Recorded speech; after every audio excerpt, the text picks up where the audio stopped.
Kalau sedang merasakan kesulitan dalam masalah, kalau masalah ingin cepat diringankan oleh Allah, maka bandingkan masalah itu dengan solusi yang pernah dirasakan sebelumnya. Bandingkan persoalan yang sulit itu dengan kesenangan yang sudah dirasakan sebelumnya. Suami istri sedang punya masalah. Malam ini punya persoalan. Sampai nggak bicara. Coba duduk dulu baik-baik. Ingat masa-masa senang ke belakang. 15 tahun berumah tangga. Masa mau dikalahkan dengan masalah di satu malam? Ingat banyak senangnya atau banyak dukanya. Coba timbang-timbang lagi. Mungkin dengan menghadirkan nostalgia kesenangan itu, yang ini akan terasa ringan. Mah, kenapa malam ini kita mesti cemberut ya? Bukankah kemarin-kemarin kita tertawa? Gara-gara papa semuanya. Gak apa-apa, mah. Memang gara-gara papa. Papa terima. Tapi mungkin Allah titipkan keburukan di papa itu karena mama bisa menyempurnakan. Mungkin Allah pilih mama itu adalah mama yang bisa membimbing papa lebih baik.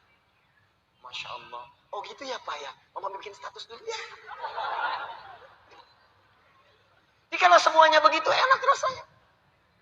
Tapi memang diucapkan mudah. Menjalaninya belum tentu mudah. Nah, jadi kalau kita punya persoalan yang kecil-kecil sekarang, ingat masa lalu. Bu, Pak. Ya maaf di kantor ada masalah. Masalahnya hari itu. Jangan langsung merasa berat. Ada proyek gak selesai dimarahin sama bos. Anda kerja sudah 10 tahun. Dimarahin baru hari itu. Senangnya kan banyak udah 9 tahun.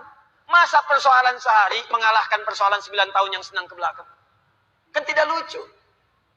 Anda gagal satu ujian. 9 mata kuliah lulus semua. Masa harus meratapi diri pada yang satu itu? Selesaikan.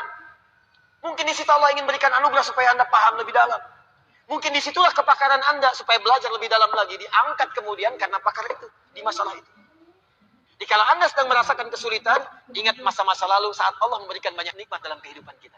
Jelas sampai di sini? Wa wajadaka dhallan. Ingat Muhammad. Dulu engkau belum pernah punya pengetahuan seperti sekarang. Engkau belum dapat bimbingan dari wahyu seperti sekarang. Ini dhallan di sini jangan sembarangan menerjemahkan ya. Di Al-Quran itu ada kalimat serupa, tapi maknanya bisa beda. Ghairil maghdubi alaihim waladdallin.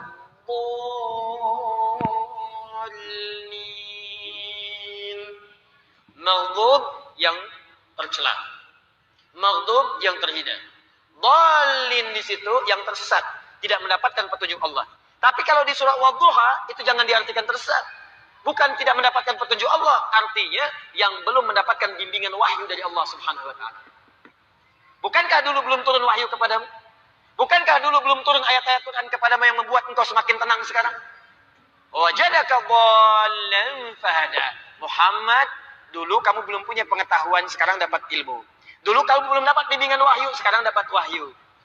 Nah ini pun Bu, Pak, penting untuk disadari. Kalau sedang merasakan sulit di satu nikmat, maka ingat nikmat-nikmat yang lain. Misal, maaf ya, Ustadz saya diponis oleh dokter. Jantung saya sakit Ustadz. Jantung kan sakit. Tapi kan otak masih sehat. Telinga masih sehat. Lisan masih sehat. Mata masih sehat. Salahnya manusia kadang-kadang mengaitkan penyakit dengan kematian. Teori wafat itu nggak butuh penyakit. Wafat itu kalau ajal tiba langsung wafat. Nggak ada penyakit pun wafat. Banyak orang sehat wafat. Banyak orang sakit bahkan sampai koma belum nyampe titik. Banyak orang sakit di rumah sakit. Tapi yang meninggal bisa yang sehat duluan.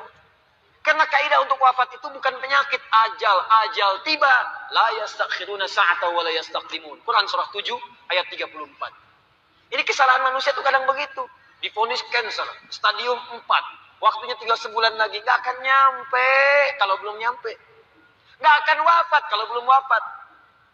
Karena itu kita diajarkan oleh Allah Subhanahu wa taala, hati-hati. Kalau kita mendapatkan merasa kurang di satu nikmat, maka segera evaluasi diri. Barangkali nikmat yang lain lebih banyak yang pernah kita dapatkan. Apakah kita hanya akan jauh dari Allah hanya karena satu yang kita rasakan itu? Sementara Allah berikan banyak kepada kita. Jangan sampai hubungan Anda pun dengan orang. Karena ayat ini punya hablu minan nas, hablu minallah. Hablu minallah vertikal, hablu minan nas horizontal. Jangan sampai Anda punya hubungan dengan orang, sudah bertahun-tahun baik, putus hanya karena satu persoalan yang terjadi di satu hari.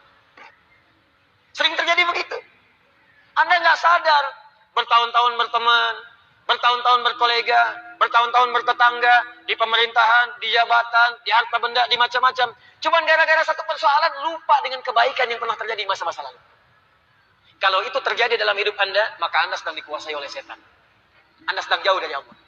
Karena ayatnya mengatakan, orang yang dekat dengan Allah tidak akan dipengaruhi oleh persoalan-persoalan yang tiba seketika, dan dia tidak akan melupakan kebaikan-kebaikan yang pernah terjadi di masa lalu. Lawan dari Allah itu Tagut. Tagut terbesar itu setan. Allahu waliyul ladzina amanu yukhrijuhum minadh dhulumati ilan nur wal ladzina kafaru awliya'uhumut taghut. Tagut terbesar setan.